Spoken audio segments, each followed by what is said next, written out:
시간이 되었으므로 서로 일어나셔서 서로 축복하지 않겠습니다. 여호와는 내게 복을 주시고 너를 지키시기를 원하노라. 가사를 읽어드릴게요.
사도신경으로 우리의 신앙을 고백하겠습니다.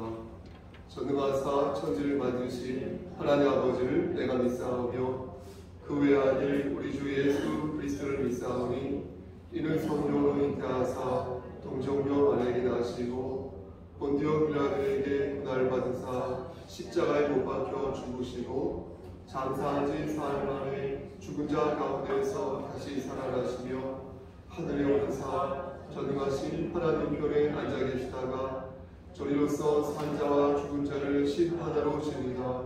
성령을 믿사오며 거룩한 공예와 성도가 서로 교통하는 것과 죄를 사하여 주시는 것과 몸이 다시 사는 것과 영원히 사는 것을 믿사옵나이다. 아멘.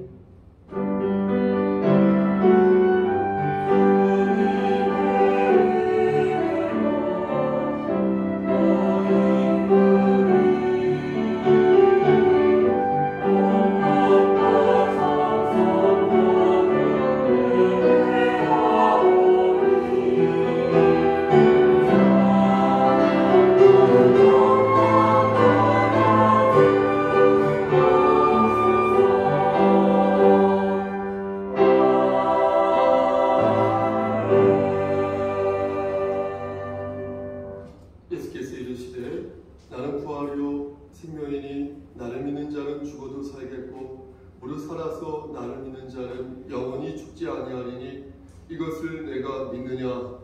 아멘. 사랑과 은혜가 풍성하신 하나님 아버지, 하나님의 크신 사랑을 진심으로 감사드립니다. 우리에게 영벌이 아닌 영원한 생명을 허락하셔서 천국 백성으로 인쳐주심을 진심으로 감사드립니다. 우리가 지금 죽어도 하늘의 백성으로 아버지 안착할 줄 믿사오니 주여 우리와 늘 동행하셔서 하나님을 기쁘시게 하는 삶을 살 수 있도록 은총 베풀어 주시옵소서. 시종 일관을 주님께 의탁하고 모든 말씀 예수 그리스도인 받들어 감사하며 기도드렸사옵나이다. 아멘. 찬송가 31장 찬송드리겠습니다.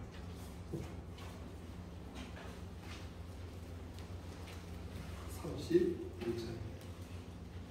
Oh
뒤에 있는 23번.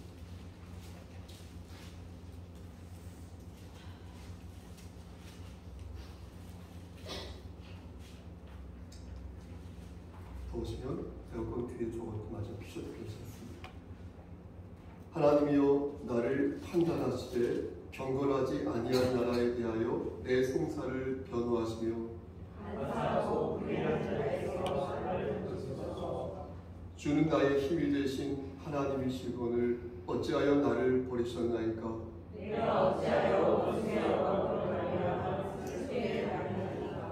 주의 빛과 주의 진리를 보내시어 나를 인도하시고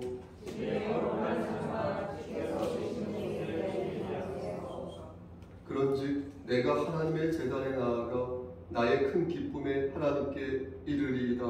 하나님이여 나의 하나님이여 내가 스스로 주를 찬양하리이다.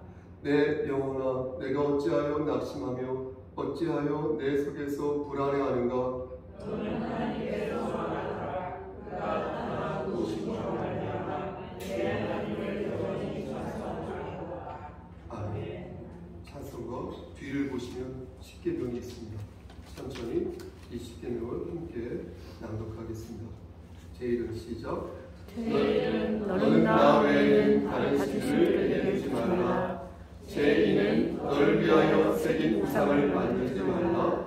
제3은 너는 내 하나님 여호와의 이름을 망령되게 부르지 말라. 제4는 안식일을 기억하여 거룩히 지키라. 제5는 내 부모를 공경하라. 제6은 살인하지 말라. 제7은 간음하지 말라. 제8은 도둑질하지 말라. 제9는 내 이웃에 대하여 거짓 증거하지 말라. 제10은 내 이웃의 집을 탐내지 말라. 아멘. 자리에 앉으시겠습니다. 장로 찬송 혹시 있으신가요? 없으시면 후경화 집사님 우리를 대표하여서 기도 인도하시겠습니다.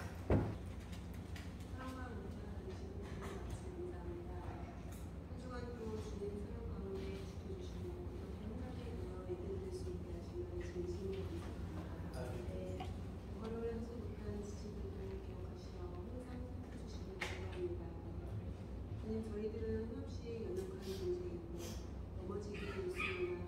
그때마다 주님께서 붙들어주시고 예배와 말씀과 찬양으로 인도하시어 붙잡아 주시기를 기도하며 온유함으로 사랑하는 삶을 살기를 원합니다.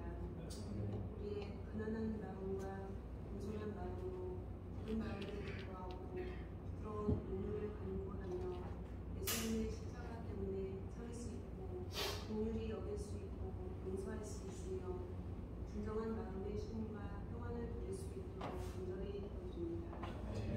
악이나 불의가 흡수하고 억울하고 상처받아 동당할 때에도 다투거나 분노를 폭발하지 않게 하시고 온유한 자가 결국 땅을 차지하고 최후의 승자가 됨을 확신하고 마음의 여유를 가지고 온전히 감정을 절제하고 다스리고 용서하고 축복하게 해주시기를 기도합니다. 저희 손석교회 지체들이 예수님의 온전한 제자답게 성령님의 인도하신 대로 온유하고 겸손한 영이 되어 마음의 평안을 누리며 살게 하시고 목사님의 강서를 아멘으로 화답하여 은혜의 시간 갖기를 원하며 살아계신 우리 주 예수님의 이름으로 기도드립니다. 아멘.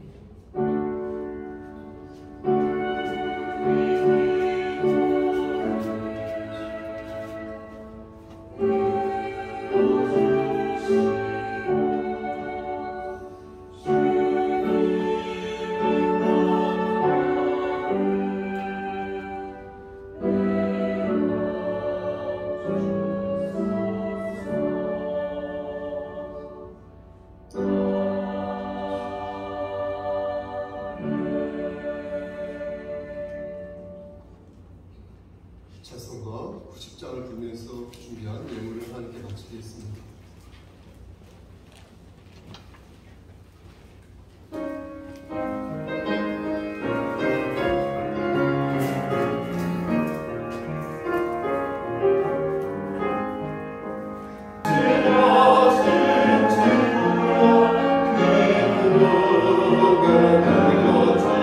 그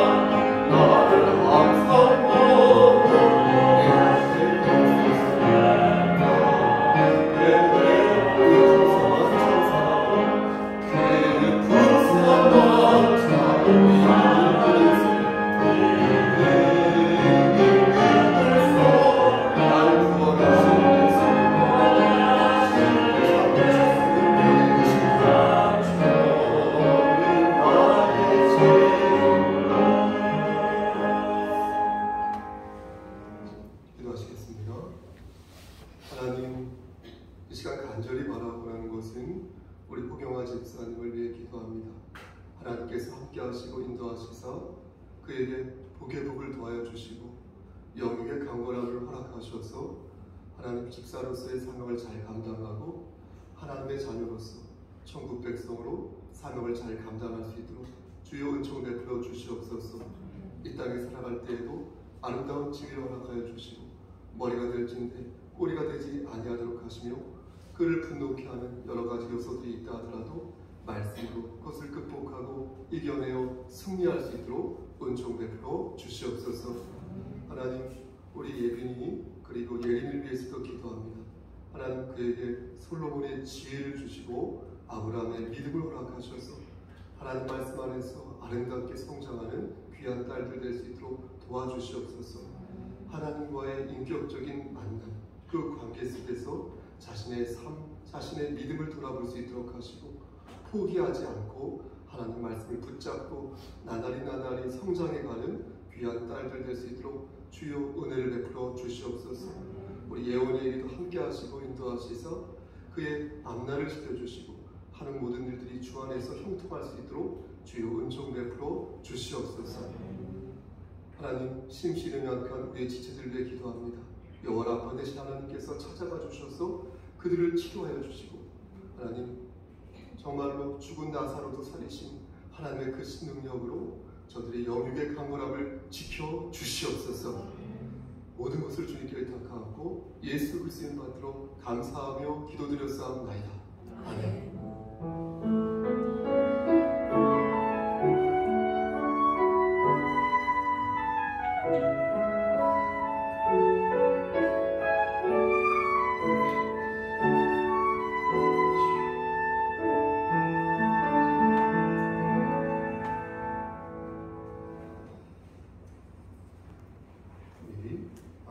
김원 집사님 나오셔서 시편 3편 말씀을 공독해 주시겠습니다. 구약 805쪽에 있습니다. 시편 3편 공독하겠습니다. 여호와여, 나의 대적이 어찌 그리 많은지요. 일어나 나를 치는 자가 많으니라. 많은 사람이 나를 대적하여 말하기를 그는 하나님께 구원을 받지 못한다 하나이다. 여호와여, 주는 나의 방패시요 나의 영광이시요 나의 머리를 드시는 자이시니이다. 내가 나의 목소리로 여호와께 부르짖으니 그의 성산에서 응답하시는도다. 내가 누워 자고 깨었으니 여호와께서 나를 붙드시리로다. 천만인이 나를 에워싸 침친다 하여도 나는 두려워하지 아니하리이다. 여호와여, 일어나소서. 나의 하나님이여, 나를 구원하소서. 주께서 나의 모든 원수의 뺨을 치시며 악인의 일을 꺾으셨나이다. 구원은 여호와께 있사오니 주의 복을 주의 백성에게 내리소서. 아멘. 이 시간 성가대 찬양하겠습니다.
하나님, 이 시간 우리 양한나 집사님, 박지원 집사님, 신수연 집사님, 우리 성가대원들 위해 기도합니다.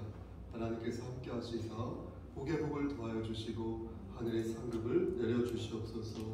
그리고 먼 곳에서 말씀이 그리웠고 사모하여서 참석한 우리 정원철 형제에게도 함께 하시고 인도하시사 피곤치 아니하도록 하나님께서 도와주시고 우리 청년 배한석 형제에게도 함께 하시사 영육의 강건함을 지켜주시옵소서.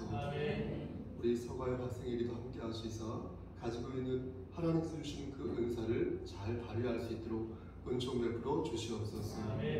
이 시간 말씀을 전하려고 합니다. 많이 부족하지만 하나님께서 함께 하시사 말씀 중심의 말씀을 반듯하게 전할 수 있도록 도와주시옵소서. 예수님의 이름으로 기도하였습니다. 아멘. 다윗의 아들 중에 압살롬이라는 왕자가 있었습니다. 이 왕자는 얼굴이 얼마나 잘생겼냐면 사무엘하 14장 25절 말씀을 보니까 발바닥부터 정수리까지 흠이 없다, 이렇게 말씀하고 있습니다. 발바닥부터 정수리까지. 얼마나 잘생겼으면 이렇게 표현했을까요? 하지만 압살롬은 아버지 다윗을 배신하고 반역을 하였다가 결국 비참한 최후를 맞이하게 됩니다. 처음에는 승승장구하여서 사무엘하 15장을 보니까 예루살렘 성을 차지하기도 합니다. 하지만 아버지 다윗의 충성스러운 신하인 후세의 지략으로 말미암아 압살롬 군대는 결국 패배하게 됩니다. 서정하자면 압살롬의 최후는 제가 볼 때 조금 싱겁습니다. 압살롬은 다윗의 군대에 쫓겨서 에브라임 숲속으로 도망치거든요. 이 왕자가요. 그런데 거기에서 자신의, 여러분 머릿속에 그림을 그려보십시오. 자신의 무성한 그 머리털이 상수리 나무에 걸리는 것입니다. 그러니까 이 부분이 좀 이해가 안 되죠.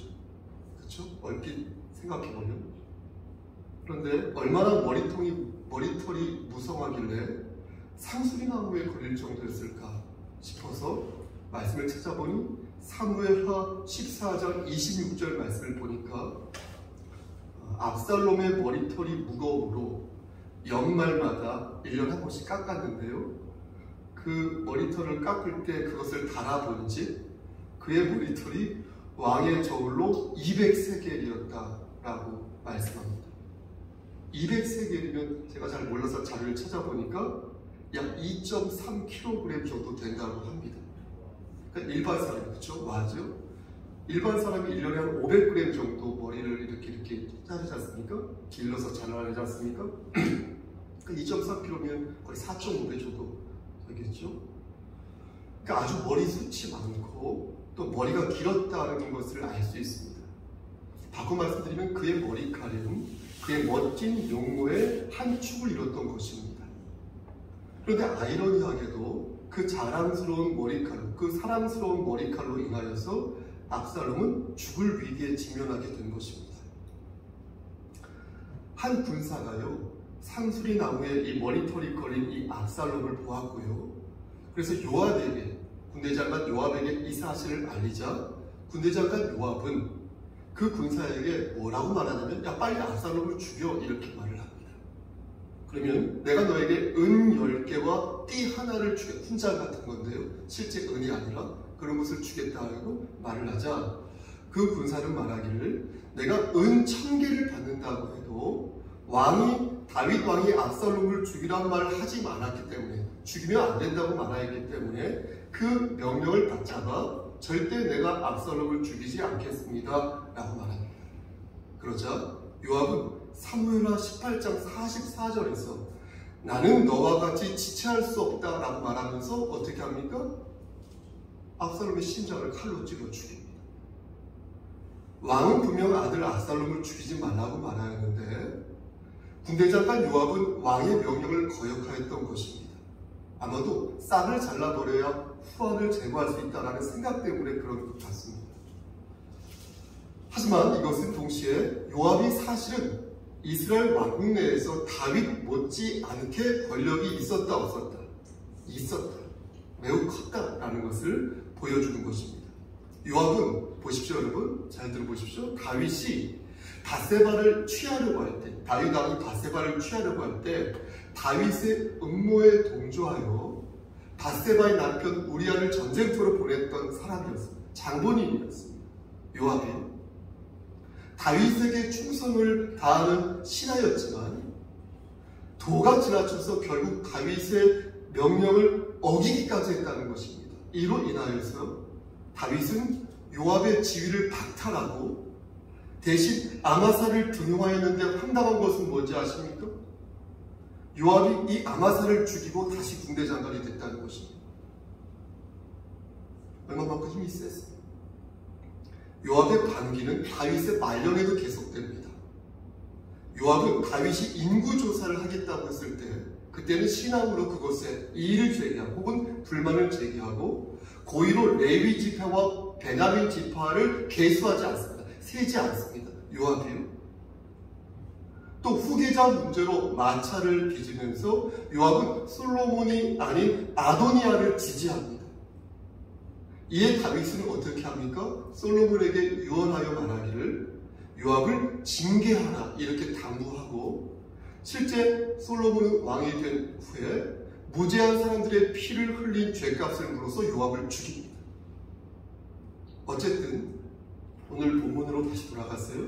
오늘 본문은 이런 복잡한 구도 아래에서 하나님께 다윗이 쓴 시라는 것입니다. 정확히 말씀드리면 압살롬이 궁지에 몰려있을 때가 아니라 승승장구했을 때, 압살롬이 승승장구했을 때 다윗이 궁지에 몰렸을 때 쓴 시가 바로 이것인 것입니다. 위기에 빠진 다윗은 하나님께 호소하기를, 많은 사람이 나를 대적하면서 말하기를 하나님께 구원받지 못했다라고 말을 합니다. 그러면서 나를 조롱합니다 라고 다윗은 말합니다.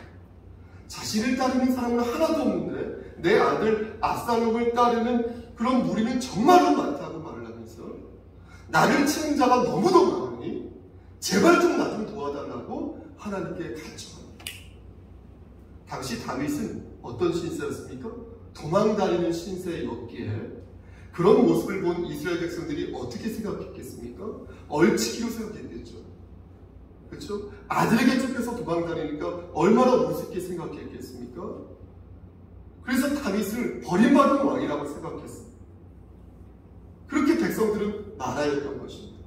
어떻게 저렇게 아들에게 뒤통수를 맞고 저처럼 쫓겨다니는 신세가 되었을까? 혀를 찾던 것입니다. 그런데 여러분 보십시오. 이제 좀만 더 집중하여서 오늘 본문 2절과 3절 사이에 보면 2절 말씀과 3절 말씀 사이에 보면 우리말 성경에는 남아있지 않은 하나의 단어가 들어있습니다. 원어 성경에 있는데 우리말 성경에는 어떻습니까? 끝에 2절 끝에 구원을 받지 못한다 하나이다 하고 곧바로 3절 말씀에 여호와여 주는 나의 방패시오 라고 기록되어 있죠. 그렇죠? 하지만 실제는 그 사이에 어떤 단어가 있냐면 하지만, 그러나 라는 단어가 있다는 것입니다. 그러나라는 역적 부사가 있다는 거예요. 그러니까 보십시오. 다윗은 사람들은 왕이 하나님으로부터 버림받았다고 비웃고 있지만 나는 그렇게 생각하지 않는다. 하지만 나는 그렇게 생각하지 않는다. 그러나 나는 그렇게 생각하지 않는다는 거예요. 사람들은 네가 얼마나 못났으면 그렇게 되었겠느냐라고 말하지만 그러나 나는 그렇게 생각하지 않는다는 거예요. 그러나 나는 하나님을 신뢰하기 때문에 일련의 이러한 상황 속에서 이러한 여러 가지 악조건 속에서 하나님이 나와 함께 하심을 의심하지 않는다는 것입니다. 그래서 3절 말씀에 주는 나의 방패시요 나의 영광이시요 나의 머리를 드시는 자다라고 고백한 것입니다.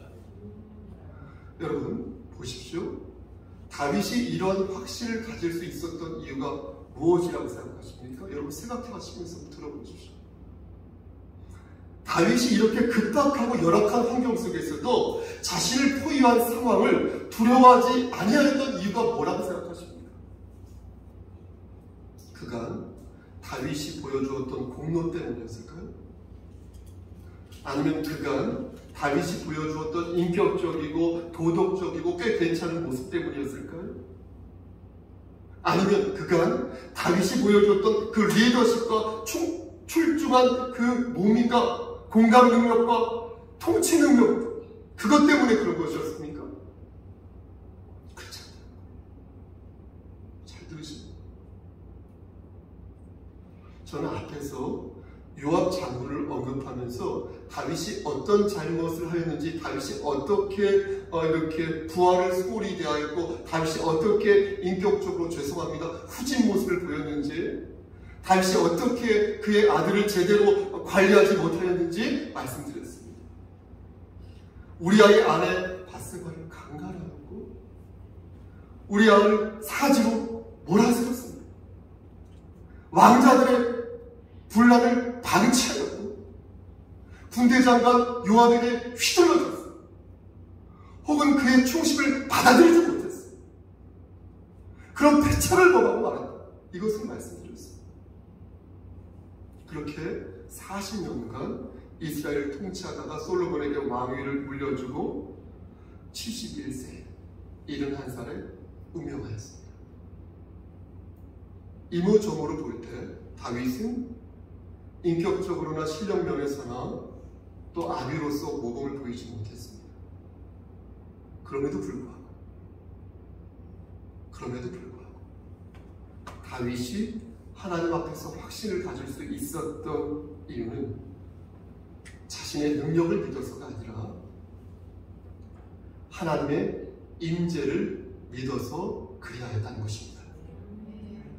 하나님의 임재에 대한 믿음이 있었기에 다윗은 급박하고 열악한 환경 속에서도 그 환난 중에도 그 풍랑 속에서도 끝까지 하나님의 임재하심을 믿었다는 것입니다.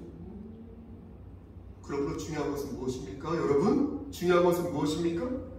나와 하나님과의 관계가 중요하다는 거예요. 여러분. 이걸 말씀드리고 싶었던 거예요. 여러분. 나와 하나님과의 관계가 중요하다는 거예요. 내가 넘어지고 쓰러지고 내 중심에 하나님을 향한 간절한 믿음과 확신이 있었어. 내 목에 칼이 들어와도 내가 이것만큼은 포기하지 않겠다. 결연한 의지가 있어. 내가 이것만큼은 마귀에게 넘겨주지 않겠어. 내가 이것만큼은 지키겠어. 신앙의 본령을 지키겠어. 이게 있어야 된다. 다른 것은 내가 다 고쳐도 넘어지고 자빠져도 이것만큼은 목숨을 지키겠다는 하나님을 향한 숭고한 믿음을 우리가 지니고 있을 때 우리는 풍랑 속에서 성령 하나님의 음성을 비로소 들을 수 있다는 거예요. 왜 안 들립니까 하나님? 그걸 지니고 있지 않으니까. 그런 것 아닐까요? 다윗은 그것을 포기하지 않았다는 것입니다. 풍랑 속에서 늘 자신을 구해주셨던 우리 아버지 하나님의 그 경험, 그 사랑, 그 은혜를 그 토대로 야 지금도 나를 도와주시겠지 라는 확신을 가졌던 것입니다. 다윗은 그 상황을요 여러분 7절 후반절에서 어떻게 표현하고 있냐면 여러분 보시겠습니까? 7절 후반부에 다윗은 어떻게 표현하고 있습니까? 주께서 나의 모든 원수에 무엇을 치시며? 뺨을 치시며 그리고 악인의 무엇을 꺾으셨어요? 이를 꺾으셨어요. 이렇게 표현하고 있는 다윗이. 여러분 뺨을 치셨다는 표현은요 그에게 부끄러운 형벌을 내리셨다는 겁니다. 부끄러운 형벌이란 악인들이 의인을 욕보였잖아요. 우리들 욕보이고 있지 않습니까? 그 욕보인 것에 대한 일종의 보응인 것입니다. 네가 의인을 욕보였으니까 너도 똑같이 한번 당해봐라. 욕보임을 받아봐라. 이렇게 생각하셨다는 거예요. 악인의 이를 꺾었다는 표현도요 악인의 야비한 행동을요 그 행위를요 응징하였다는 것입니다. 그러니까 다윗은 자신을 괴롭히고 죽이려 하는 의인을 하나님께서 응징하시고 그들을 욕보이실 것이라는 확신을 가지고 있었다는 것입니다. 그래서 이렇게 시를 쓴 것입니다. 그런데 여러분 하나만 더 깊이 들어가겠습니다. 여기에서 한 가지 우리가 꼭 생각해야 할 것이 있습니다. 그것이 무엇입니까? 이 말씀을 읽을 때 그것은 무엇이냐면 보십시오. 우리가 이러한 다윗 같은 확신을 가지려면 집사님 내 자신을 욕보이는 자가 누구인지를 정확히 알고 있어야 한다는 것입니다. 이해되십니까? 내 자신을 욕보이는 자가 어떤 상태인지를 알고 있어야 한다는 것입니다. 지금 다윗은 자신의 아들과 정면전을 벌이고 있는 상황이지요. 그러므로 다윗이 말하는 악인은 누구입니까? 아들 압살롬. 지금 다윗은 그런데 하나님께 아들의 뺨을 치시고 아들의 이를 꺾어달라, 부러뜨려달라 이렇게 말하고 있는 것이니 이것은 보통의 판단으로는 가능한 판단이 아니라는 것입니다. 정말로 압살롬이 하나님 보시기에 원수인 것인지 여기에는 명백한 증거와 객관적인 사실이 전제되어야 한다는 것입니다. 다시 말씀드려서 다윗이 이러한 간청을 하나님께 할 수 있었던 것은 보세요 여러분 단순히 자신이 궁지에 몰려서 그런 것이 아니라는 것입니다.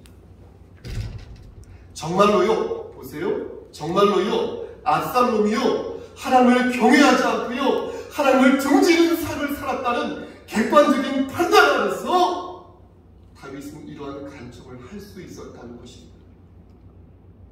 따라서 우리는 원수로부터 우리가 해방되기를 간절히 간청할 때 정말로 그 사람이 원수가 맞는지 정말로 그가 하나님을 경외하지 않는 자가 맞는지 객관적으로 따져봐야 한다는 것입니다.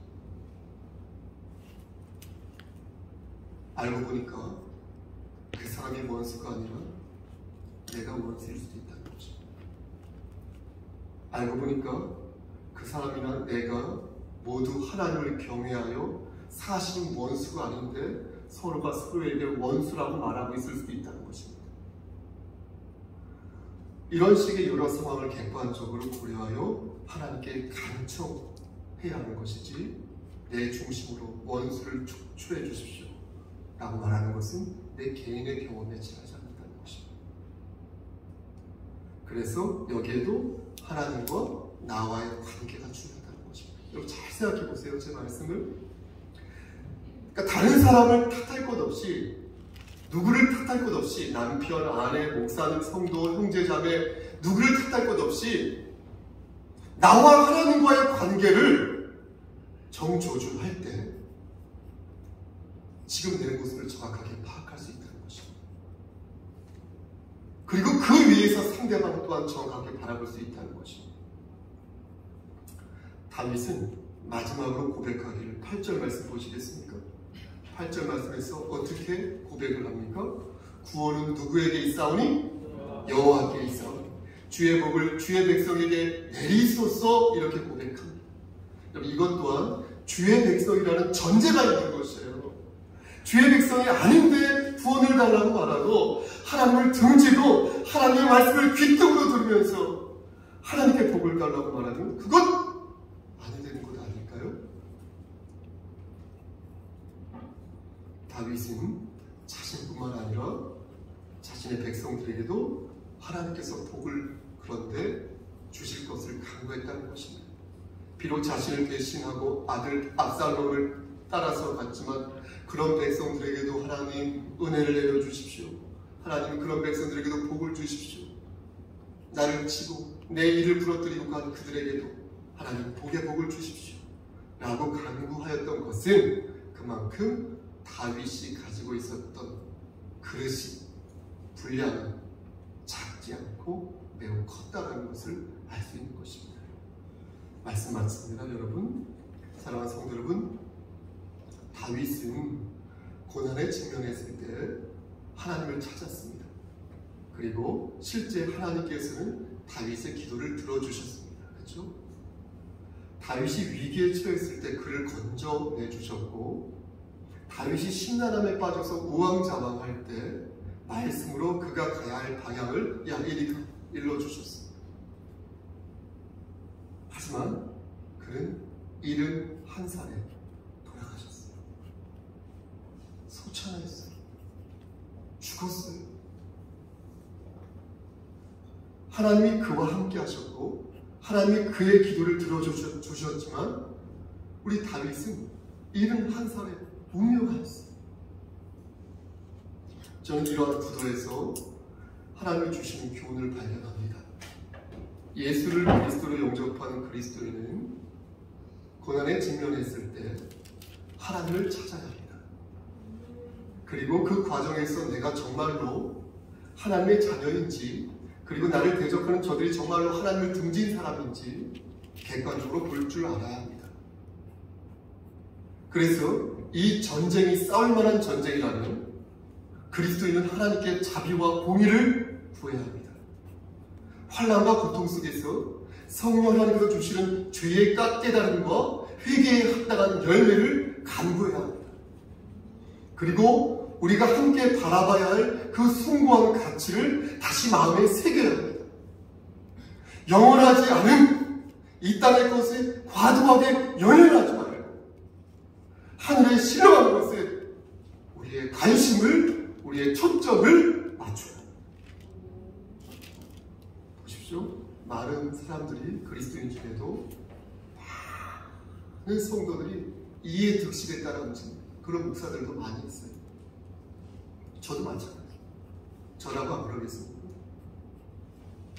나에게 이득이 되고 나의 이름을 알릴 수 있으면 좋죠.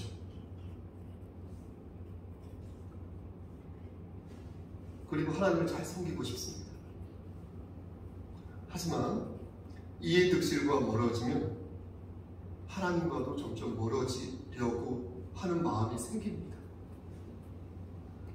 저는 그러한 모습들이 이해가 됩니다.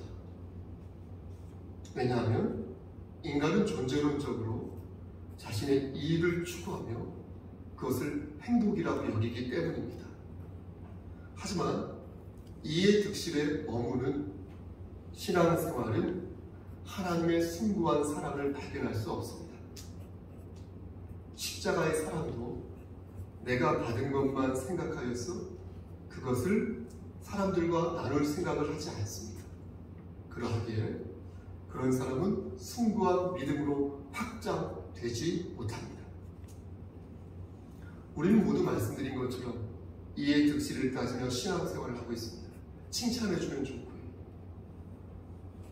나무라면 조금 안 좋고요. 오늘 목사님 말씀 너무 좋았어요. 그럼 괜히 좋아요. 여러분 앞에서는 표정 연기를 그렇게 하지만 집에 가서 웃고 있어요. 입이 걸쳐서. 그러면 안 그러면 제가 스스로 알지만 더 그래요. 여러분 생각해 보세요. 천국에 가는 거 있잖아요. 그것도 이해득실이잖아요. 여러분 다윗이 그 원수의 뺨을 치고 그의 이를 꺾어달라고 말하는 것도 따지고 보면 이해득실이지 않습니까? 하지만 보세요. 모든 것을 이해득실로 여러분들이 생각하신다면 여러분들은 하나님의 깊으신 뜻을 아는 데까지 나아갈 수 없다는 것입니다. 아멘. 보십시오. 그리 아니어질지라도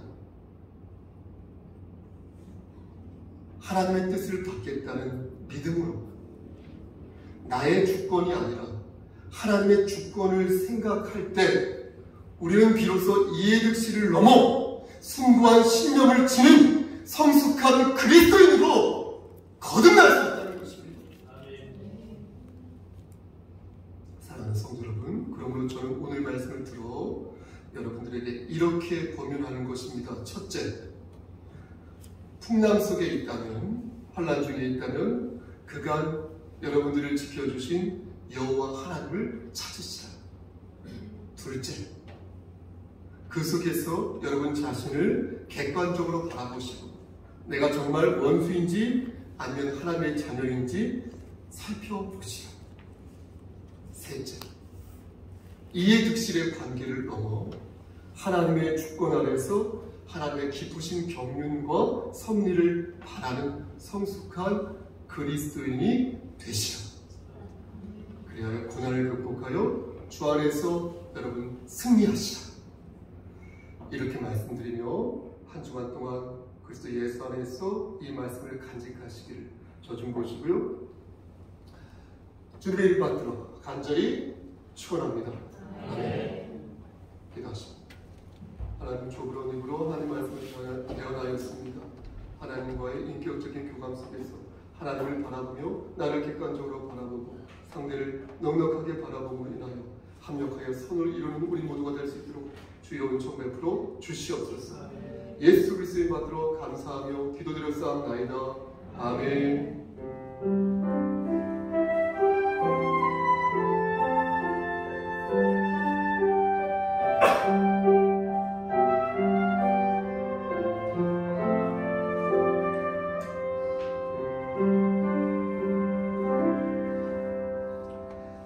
아멘. 집사님 교회 추천하겠습니다.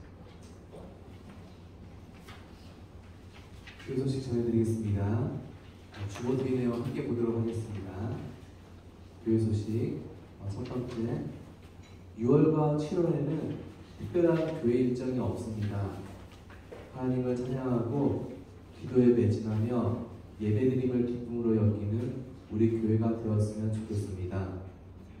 말씀을 준비하는 자도 성심성의껏 준비하도록 하겠습니다. 두 번째, 전도에 매진하였으면 좋겠습니다. 매주 수요일에는 안병주 목사님이 교회 앞에서 전도를 하십니다. 성원하여 주시기 바랍니다. 세 번째, 어려움에 처한 이웃이 있으면 기관장이나 셀 리더에게 말씀하여 주시기 바랍니다. 우리 교회는 미력이 남아 구제와 선교를 끊임없이 하고 있습니다. 네 번째, 오늘부터 잠시 쉬었던 안수집사 후보교육을 다시 시작합니다. 가을에 여러 공정을 거쳐 시험과 투표가 있을 것입니다. 다섯 번째, 신천지 하나님의 교회, 여호와 증인, 안식일교, JMS 등 이단을 경계하시기 바랍니다. 그리고 교회에 조언은 이 목사님 핸드폰 연락처나 이메일로 주시면 되겠습니다. 혹시 그 밖에 궁금한 점 있으십니까? 오늘은 여행을 간 가족들이 몇 분 있었어요. 연락을 따로 받았습니다. 네, 인사할까요? 인사는 그리스도의 평강이 그대에게 하겠습니다. 네. 그리스도의 평강이 그대에게. 그리스도의 평강이 그대에게. 네, 감사합니다. 네. 찬송가 일어나셔서 53절을 하나님께 올리겠습니다.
이제는 우리를 죄에서 구속하여 주신 우리 구주 예수 그리스도의 은혜와 아버지 하나님의 만극하신 그 사랑하심과 성령 하나님의 교통하시고 인도하시는 모든 역사하심이 하나님 말씀 안에서 나날이 아름답게 성화되어 가기를 소원하는 여기 모인 성도와 그들의 가정과 이 재단과 이 나라 위에 하나님의 사랑하심이 세세토록 함께 계실지어다. 아멘.